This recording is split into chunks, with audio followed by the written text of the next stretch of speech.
오늘 말씀의 제목은 격변기를 사는 사람들입니다. 사전적으로 격변기란 기존의 질서와 구조가 한순간에 뒤흔들리고 사회, 정치, 경제, 문화, 가정, 개인의 삶 전반에서 급격한 변화가 연속적으로 일어나는 시기, 이것을 격변기라고 정의합니다. 사람들은 이 격변기 속에서 불안과 두려움을 느끼며 혼란과 방향 상실을 경험합니다. 오늘은 특별히 대림절 둘째 주일로서 예수님이 세상에 가져다 주신 하늘의 평화를 기억하는 주일입니다. 세상 사람들은 흔들림 없는 견고한 환경 속에서 오는 안정감을 평화라고 말하지만 성경이 우리에게 말씀하시는 평화는 격변과 혼란의 한가운데에서도 하나님으로 인해 평안을 누리는 것, 이것을 평화라고 말씀합니다. 혼란과 어두움이 가득했던 이 세상 가운데 예수님께서 오심으로 이 땅에 참된 평화가 임한 것입니다. 세상의 모든 것들이 안정적으로 변한 것이 아니라 예수님이 오심으로 말미암아 평안이 임했다라고 말씀합니다. 그래서 성경은 격변기를 단순히 재난이나 혼란으로 해석하지 않고 새로운 시대를 열고자 오래된 틀을 뒤흔드는 하나님의 개입의 시간으로 격변기를 이해합니다. 출애굽의 격변은 애굽의 질서를 무너뜨리고 이스라엘을 언약 백성으로 세우시는 하나님의 구원의 시작이었고, 사사시대의 혼란은 하나님 없이 살아가는 백성들에게 하나님의 통치가 필요함을 깨닫게 하시는 경고의 격변이었으며, 이스라엘의 멸망과 70년 포로 생활은 단순히 민족적인 비극이 아니라 언약 백성을 다시 하나님께로 돌아오게 하시려는 영적 각성의 격변이었습니다. 그리고 초대교회가 겪은 박해의 괴로움은 복음이 온 세상으로 확장되는 하나님의 섭리의 통로가 되는 격변이었습니다. 이처럼 성경적 관점에서 격변기는 단순히 심판과 징계의 목적이 아니라 하나님의 백성을 다시 회복시키고자 그들을 일깨우는 하늘의 진동이라 할 수 있고, 동시에 흔들리는 세상 속에서 오직 여호와 하나님만이 참된 평화의 근원이심을 드러내는 시기라고 할 수 있습니다. 그리고 이러한 세상에 임하는 격변은 공동체뿐만이 아니라 각 개인의 삶에도 경험됩니다. 건강이 크게 뒤흔들리고 관계가 흔들리며 직장과 경제적 기반이 흔들리게 되고 인생의 계획이 예기치 않은 사건으로 인해서 뒤틀려 버릴 때 우리의 삶에는 급격한 변화가 일어나게 되고 이전의 삶과는 전혀 새로운 삶으로 나아가게 됩니다. 오늘 우리가 함께 살펴보고자 하는 예레미야서의 말씀에는 이러한 격변기 한가운데 있던 사람들이 등장합니다. 나라는 무너지고 정치적, 경제적, 군사적 기반이 완전히 붕괴된 격변기에서 생각지 못한 여러 가지 불행한 사건들이 연속적으로 일어나는 상황 속에서 어떤 사람은 두려움에 사로잡혀서 잘못된 선택으로 스스로 파멸의 길을 걷게 되고, 어떤 사람은 혼란한 틈을 따서 자기 욕망을 이루기 위해 악을 행하다가 공동체 전체를 더 깊은 위기 속으로 몰아넣고, 또 어떤 사람은 그동안 형식적인 신앙으로 살다가 격변기에 하나님의 말씀을 거부하고 자기가 속한 공동체를 멸망으로 이끌기도 했습니다. 한마디로 격변기는 우리의 믿음의 진위가 드러나게 해주는 시금석과 같은 것입니다. 이 격변의 시기에, 사회가 혼란한 이 시기에 내가 어떤 선택을 하면서 어느 방향으로 나아가느냐에 따라서 우리의 가치관과 믿음이 드러나게 되고 격변기 이후 우리의 삶의 궤적이 완전히 달라지게 됩니다. 격변의 시기를 살아가는 우리에게 찾아온 대림절 둘째 주일, 오늘 말씀을 통해서 다시 한번 우리의 선택의 기준이 어디에 있는지, 내가 무언가를 선택하고 결정하는 기준이 나의 경험, 지식, 세상 사람들의 조언, 눈에 보이는 환경, 내 안에 있는 불안과 두려움인지, 아니면 오직 하나님의 말씀과 평화의 왕으로 세상에 오신 예수 그리스도이신지 다시 한번 점검하며 하나님의 말씀만을 내 삶의 유일한 선택 기준으로 삼기로 결단하기를 원합니다.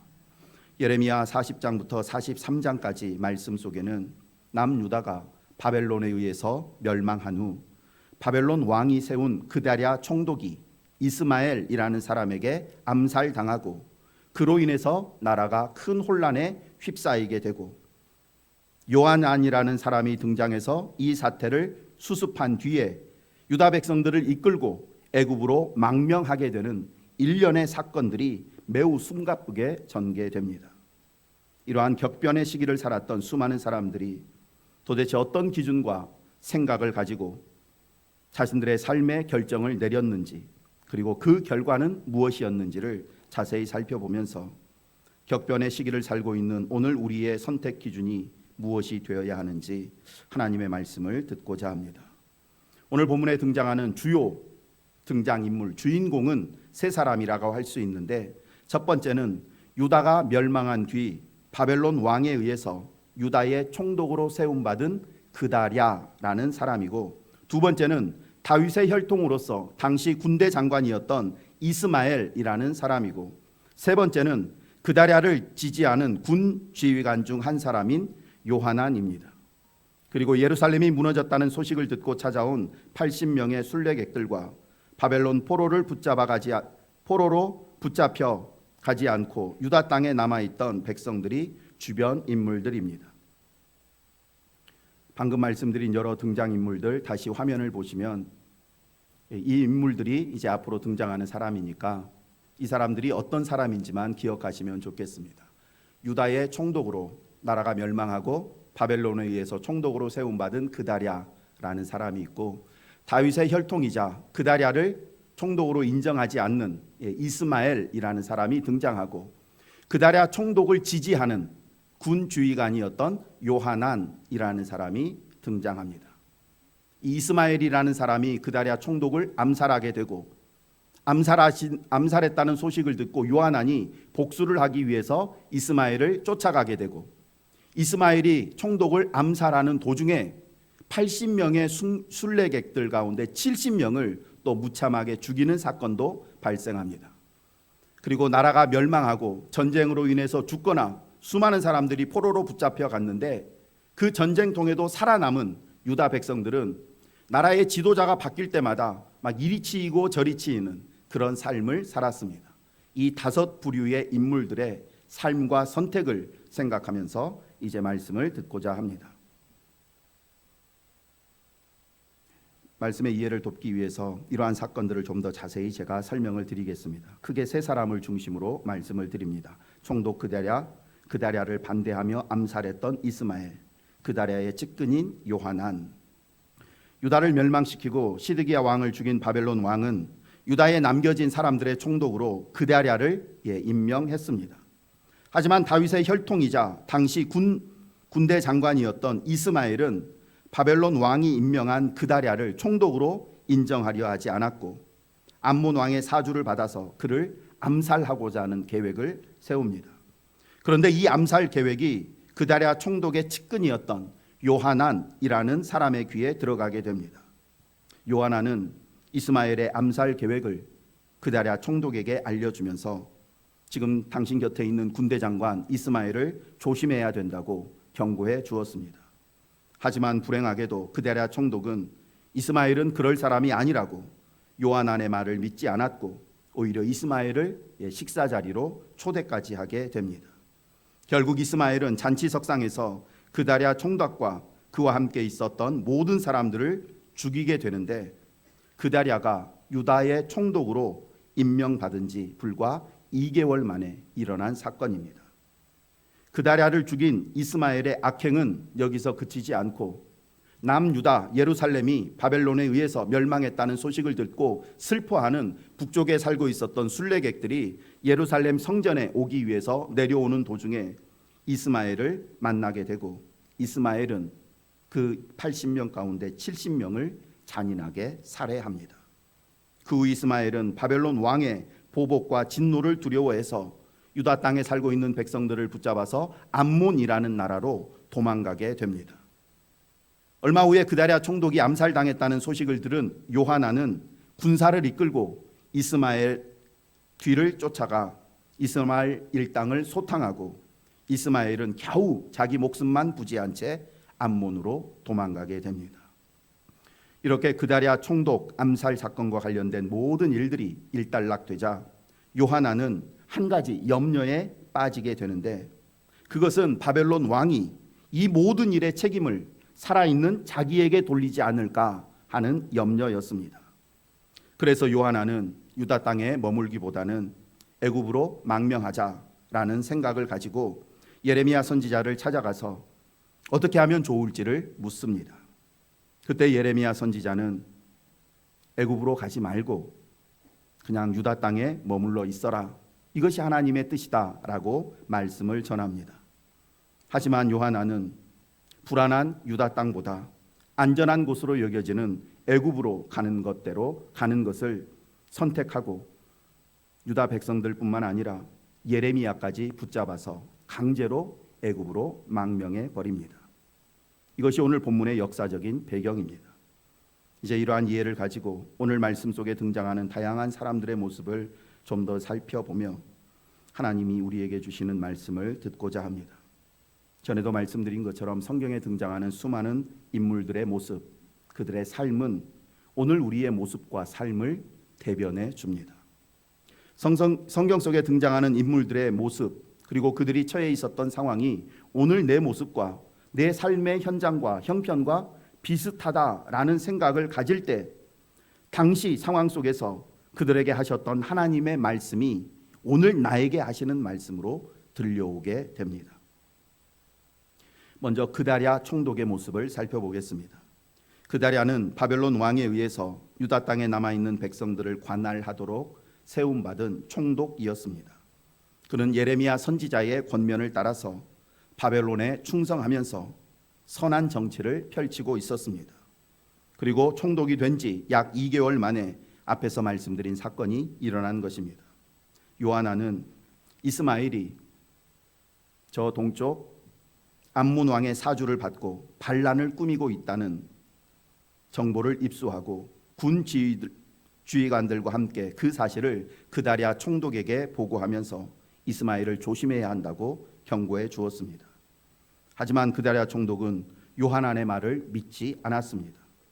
얼마 후에 요하난은 개인적으로 그다랴 총독을 다시 한번 찾아가서 이스마엘이 정말 당신을 암살하려고 구체적인 계획을 세웠으니까 내가 먼저 그 사람을 죽여서 당신이 해를 입지 않도록 허락해 달라라고 요청했지만 그다랴 총독은 이전보다 더 강한 어조로 거부하며 요하난을 오히려 비난했습니다. 40장 16절 말씀입니다.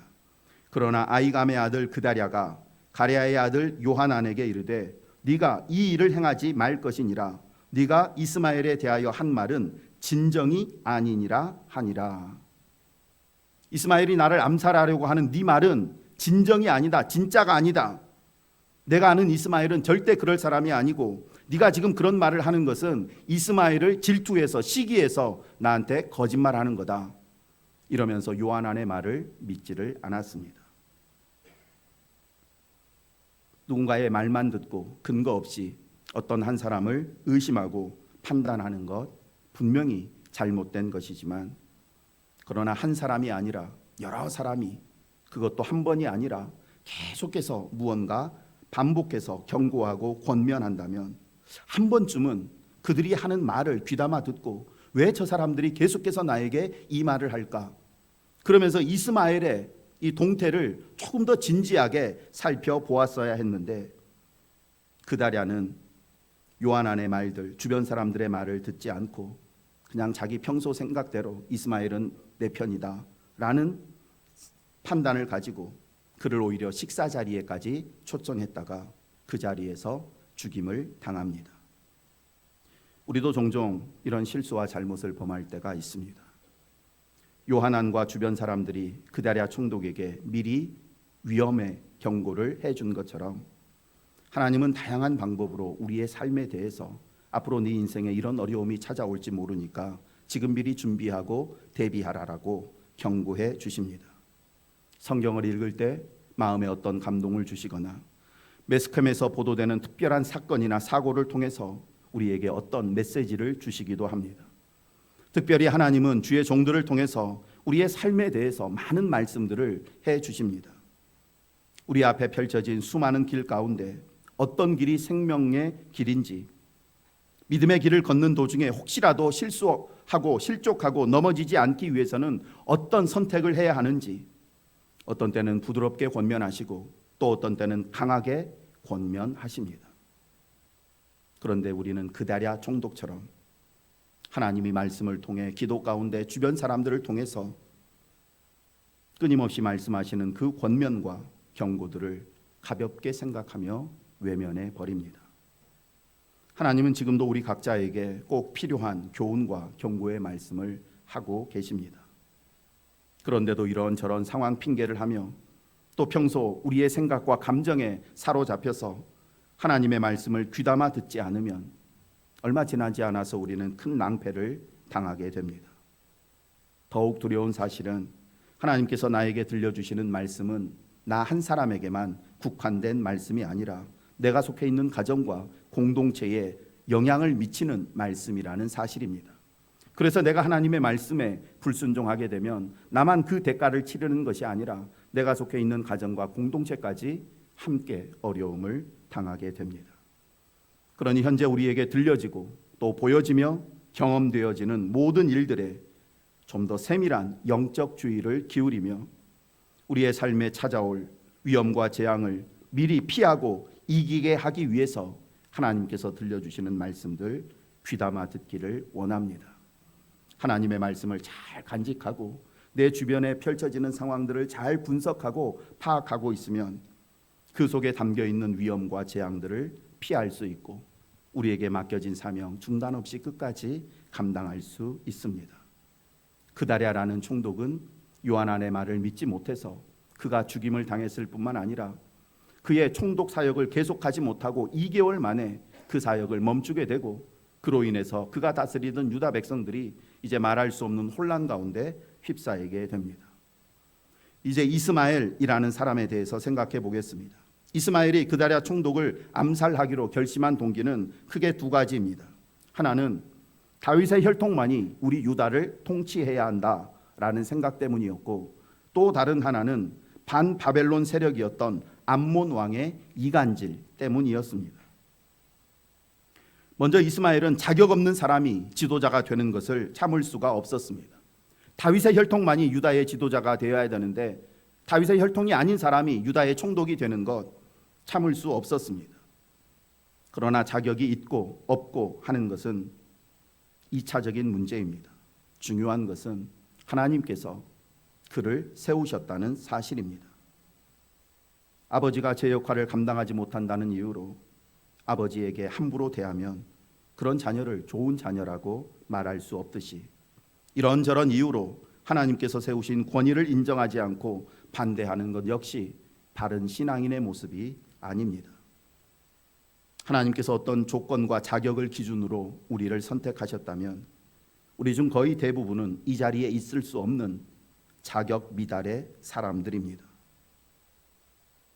나보다 부족하고 연약한 사람이 나보다 높은 위치에 있다 해도 그를 인정해주고 그에게 순종하는 것이 그를 선택하시고 또한 나를 선택하신 하나님의 주권과 섭리를 인정하는 믿음의 태도입니다. 격변의 시기에 나라의 위정자들이 내놓는 다양한 정책과 제도들이 국민들의 실생활에 부합하지 않을 수도 있습니다. 그때 성도들은 비난과 불편 대신 기도를 드릴 수 있어야 합니다. 세상 사람들의 불평과 비난에 결코 동참하지 마시고 하나님께서 세우신 위정자들을 위해 더욱 간절히 기도하는 저와 여러분 되기를 원합니다. 이스마엘은 또한 암몬 왕의 이간질에 넘어가 그다랴 총독을 암살하려고 했습니다. 성경은 마귀를 거짓의 아비라고 지칭합니다. 지금도 거짓의 아비, 이간질의 왕인 마귀는 우리 사이를 두루 돌아다니며 누구를 자기의 수하로 삼아서 이 공동체를 분열시킬까 궁리하고 있습니다. 격변의 시기에 우리의 마음과 생각과 언행을 잘 다스리지 않으면 누구라도 마귀의 먹잇감이 되어 자신도 모르는 사이에 공동체를 혼란에 빠뜨리는 비참한 존재가 되어버립니다. 그러니 결코 마귀의 이간질에 속아 공동체를 혼란에 빠뜨리는 잘못을 범하지 않기 위해서 마음속으로라도 누군가를 향한 비난과 정죄의 생각들 절대 품지 마시고, 그런 생각이 불만들이 떠오르면 즉시 하나님 앞에 기도로 해결하시기를 원합니다. 계속해서 요하난이라는 사람에 대해 살펴보겠습니다. 그는 인간적으로 보면 의리와 충성심이 있는 인물이었지만 성경적으로 보면 신앙이 미숙하여 하나님의 말씀보다 자신의 생각과 경험을 더 중요하게 여겼던 사람입니다. 요하난은 자신이 섬기는 총독이 이스마엘에게 암살당하자 군사를 이끌고 암몬으로 도망가는 이스마엘을 추격하여 백성들을 구출해내는 용기를 보여주었습니다.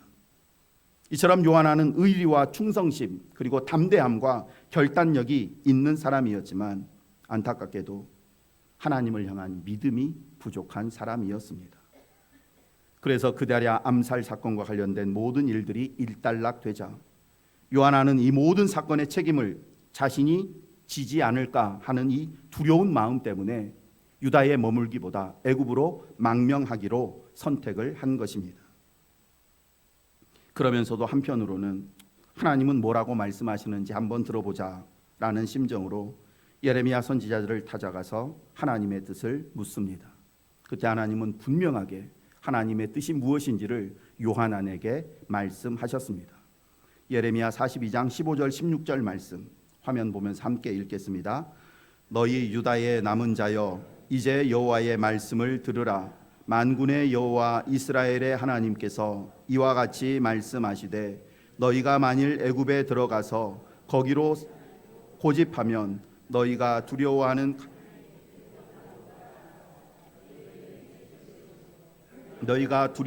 기근이 애굽으로 급히 따라가서 너희에게 임하리니 너희가 거기에서 죽을 것이라. 아멘. 한마디로 하나님의 말씀은 애굽으로 피신하려고 하는 계획을 지금 당장 중단하고 유다에 계속 머물러 있어라 라는 말씀이었습니다.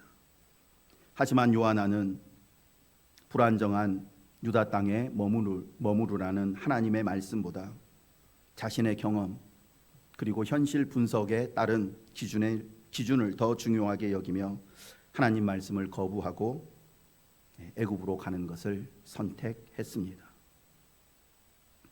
요한처럼 이미 마음속에 자신의 길을 정해놓고 형식적으로만 하나님 앞에 묻는 사람들이 있습니다.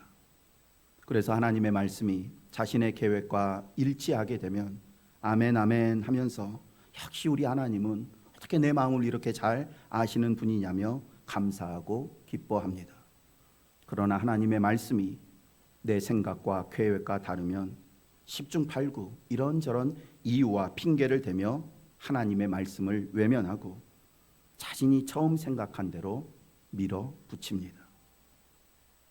요한이 하나님의 뜻을 물은 이유는 정말 하나님의 뜻을 알고 싶고 그 뜻대로 행하고자 하는 마음 때문에 하나님의 뜻을 물은 것이 아니라 하나님께서 자신의 뜻에 동의해 주실 것이다. 아무리 상황을 분석해도 유다 땅에 머무르는 것보다 애굽에 가는 것이 우리에게도 더 안전하니까 하나님도 당연히 그렇게 허락해 주시겠지 라고 하는 자신의 선택을 정당화하려고 하는 목적으로 하나님 앞에 기도를 드린 것입니다. 그런데 막상 예상과 다르게 하나님의 뜻이 자신의 계획과 다르자 하나님의 말씀을 전하는 예레미야 선지자가 지금 거짓말을 하고 있다고, 하나님께서 우리에게 그런 말도 안 되는 말씀을 하셨을 리가 없다고 부정하면서 오히려 하나님의 말씀을 전하는 예레미야 선지자를 비난하고 공격했습니다. 43장 2절 말씀입니다. 호사야의 아들 아사랴와 가랴의 아들 요하난과 모든 오만한 자가 예레미야에게 말하기를 네가 거짓을 말하는도다. 우리 하나님 여호와께서 너희는 애굽에서 살려고 그리로 가지 말라고 너를 보내어 말하게 하지 아니하셨느니라. 결국 요하난과 유다의 지도자들은 하나님의 말씀을 거부하고 자신들의 계획대로 자신들을 따르는 백성들과 예레미야 선지자까지 억지로 이끌고 애굽으로 망명합니다. 그리고 유다 땅에 머물러 있으라는 하나님의 말씀을 거역하고 자기 뜻대로 애굽으로 내려간 유다의 백성들은 하나님이 앞에서 하신 경고대로 다음과 같은 심판을 받게 됩니다. 예레미야 44장 12절 말씀입니다. 내가 또 애굽 땅에 머물러 살기로 고집하면 그리로 들어간 유다의 남은 자들을 처단하리니 그들이 다 멸망하여 애굽 땅에서 엎드러질 것이라. 그들이 칼과 기근에 망하되 낮은 자로부터 높은 자까지 칼과 기근에 죽어서 저주와 놀램과 조롱과 수치의 대상이 되리라. 우리는 눈앞에 펼쳐진 우린 육신의 눈으로 볼 수 있는 것들만을 보지만 하나님은 그 속에 감추어진 내면의 것들까지 보시는 분이시고, 우리는 잘해야 지난날의 경험과 지금 내 눈앞에 펼쳐진 상황만을 볼 수 있지만 하나님은 우리의 내일과 영원까지 보실 수 있는 분이십니다. 그러니 우리가 아무리 똑똑하고 경험이 많다고 하고 미래 예측 능력이 뛰어나다고 해도 우리의 그런 경험과 계획보다 하나님의 말씀을 더 신뢰하고 의지하며 따르기를 원합니다. 우리가 아무리 똑똑해도 박사 수천 명 모아놔도 하나님에 미치지 못합니다. 격변의 시기에 모든 사람이 무엇을 해야 할지 몰라서 불안해하며 저마다 자기의 생각과 경험과 감정에 따라 살면서 이리저리 방황하지만 저와 여러분에게는 우리 발의 등이요 우리 길의 빛이 되는 하나님의 말씀이 있지 않습니까? 그러니 하루가 다르게 급변하는 이 세상 속에서 이전보다 더욱 주의 말씀을 주야로 묵상하며 그 말씀 속에서 나아갈 길을 찾고 그 길을 기도로 걸어 나아가는 저와 여러분 되기를 원합니다. 이제 네 번째, 예루살렘 성전이 파괴되었다는 소식을 듣고 비통한 마음으로 예루살렘 성전으로 올라가는 순례객들의 모습을 잠시 보겠습니다. 북이스라엘 지역에 살고 있었던 80명의 순례객들은 남유다 하나님이 계시는 예루살렘 성전이 무너졌다는 소식을 듣고 아픈 마음을 가지고 예루살렘으로 내려옵니다. 내려오는 길목에 그다랴 총독을 암살했던 이스마엘을 만나게 되고 이스마엘에게 속아서 그들 가운데 70명이 살해를 당합니다. 예레미야 41장 5절 7절입니다.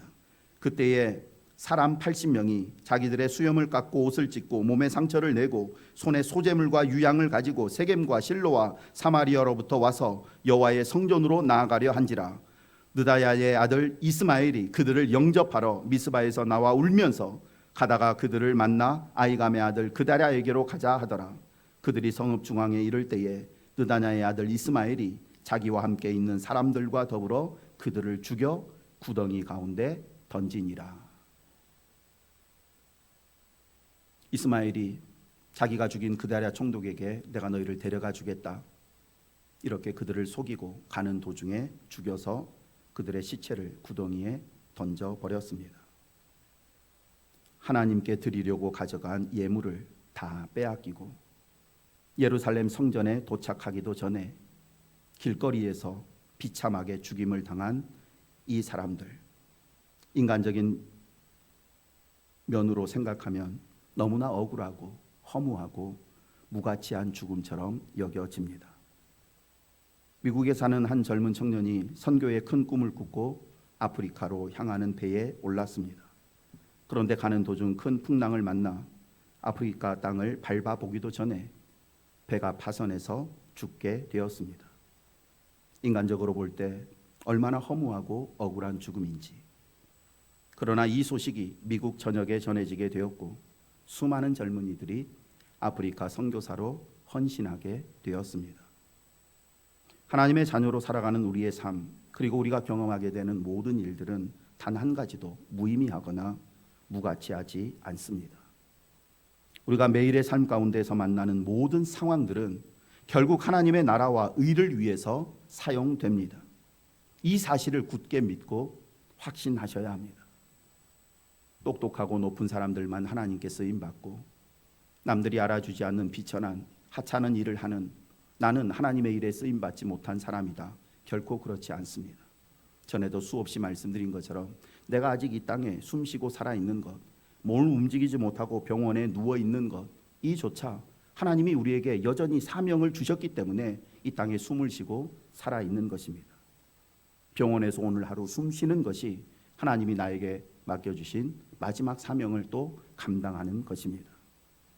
왜 오늘 나에게 이런 사람을 만나게 하시고 이런 황당한 경험을 하게 하시는지 당시에는 온전히 알 수 없어도 하루 지나고 이틀 지나면 어렴풋하게나마 그 이유를 발견하게 됩니다. 물론 어떤 경험들은 천국에 가서야 비로소 그 참된 의미를 깨닫게 되는 경우도 있습니다. 그러나 분명한 사실은 우리 삶에서 일어나는 모든 일들 속에는 우리를 향한 하나님의 선한 뜻과 계획이 담겨 있다는 사실입니다. 그러니 어리석고 유한하고 무능한 우리의 생각만으로 내가 경험하는 일들로 인해서 억울하다, 불합리하다, 분하다 우리가 판단하여서 낙심하거나 분노하지 말고 이 모든 일 주관하고 계시는 하나님을 신뢰하며 마음의 평안 잃지 마시고 묵묵히 주의 일들 감당하기를 원합니다. 마지막으로 유다 땅에 남아있던 백성들의 모습 보겠습니다. 이 사건 속에 등장하는 유다 백성들의 삶을 통해서 세상에는 참된 평안이 없다는 사실을 다시 한번 깨닫게 됩니다. 말씀드린 것처럼 그들은 나라가 멸망하고 수많은 사람들이 포로로 붙잡혀가는 그 전쟁통 속에서도 살아남은 사람들입니다. 그런데 이스마엘에게 사로잡혀 이방 암몬 땅으로 끌려가게 됩니다. 다행히 끌려가는 도중에 요하난의 도움으로 풀려나지만 그러나 이번에는 또 요하난의 말에 속아서 하나님의 경고를 무시하고 애굽으로 동행하게 됩니다. 그리고 안전과 풍요를 보장해 주겠다는 요하난의 말을 믿고 애굽으로 내려간 백성들은 결국 그곳에서 칼과 기근과 전염병으로 죽게 됩니다. 죽다가 살고 거의 죽을 것 같다가 다시 살아나는 수많은 경험을 반복하다가 결국은 비참하게 이방 땅에서 죽은 유다 백성들의 기구한 삶을 통해서 이 세상에는 참된 평안과 만족이 없다는 사실을 깨닫고 이 변혁의 시대 한가운데에서 우리의 평안은 예수님 안에서만 찾을 수 있음을 다시 깨닫습니다. 지금 우리 삶에 불어닥친 이 거센 폭풍 후 지나면 모든 것 다 끝나고 우리가 그토록 원하는 참된 평안이 찾아올까요? 그렇지 않습니다. 이미 아시는 것처럼 이 폭풍우가 지나면 머지않아 또 다른 폭풍이 찾아옵니다. 인생은 한두 번의 위기만 견디면 이제는 탄탄대로가 남은 것이 아니라 크고 작은 파도가 끊임없이 이어지는 끝없는 항해와도 같습니다. 그렇다면 이 끝없는 격변의 항해 속에서 우리가 붙잡고 있어야 할 것은 무엇일까요? 그것은 바로 대림절이 우리에게 약속하신 예수 그리스도 안에 참되고 영원한 평안이 있고 예수 그리스도께서 나를 언젠가 영원한 평안의 나라로 인도해 주실 것이라는 이 믿음, 이 복음만을 붙잡아야 합니다. 세상이 주는 평안은 상황이 변하면 함께 사라져 버리지만 예수님께서 우리에게 주시는 평안은 그럼에도 불구하고 그리 아니하실지라도 절대적으로 우리 안에 머무는 평화입니다. 대림절 두 번 주일을 맞아 우리는 다시 한번 참된 평안은 문제 없는 삶을 통해서가 아니라 문제 한가운데에서도 하나님과 동행하는 사람에게 주어진다는 사실을 기억하시기를 원합니다. 바람이 거셀수록 더욱 주를 가까이 하시고 세상이 요동할수록 더욱 다시 오실 주님을 바라보며 주님 안에 머물러 있기를 원합니다. 그래서 세상이 알 수도 없고 세상은 줄 수도 없는 참되고 영원한 평안으로 이번 한 주간 여러분 행복하고 담대하게 살아가시기를 원합니다. 사랑의 하나님 아버지, 급변하는 시대 속에서 어제나 오늘이나 영원토록 변함없으신 하나님만을 붙잡게 하여 주옵소서. 두려움과 혼란이 가득한 이 대림의 계절에 세상이 줄 수 없는 참된 평화를 주시기 위해 이 땅에 오신 예수 그리스도 더 굳게 바라보게 하여 주옵소서.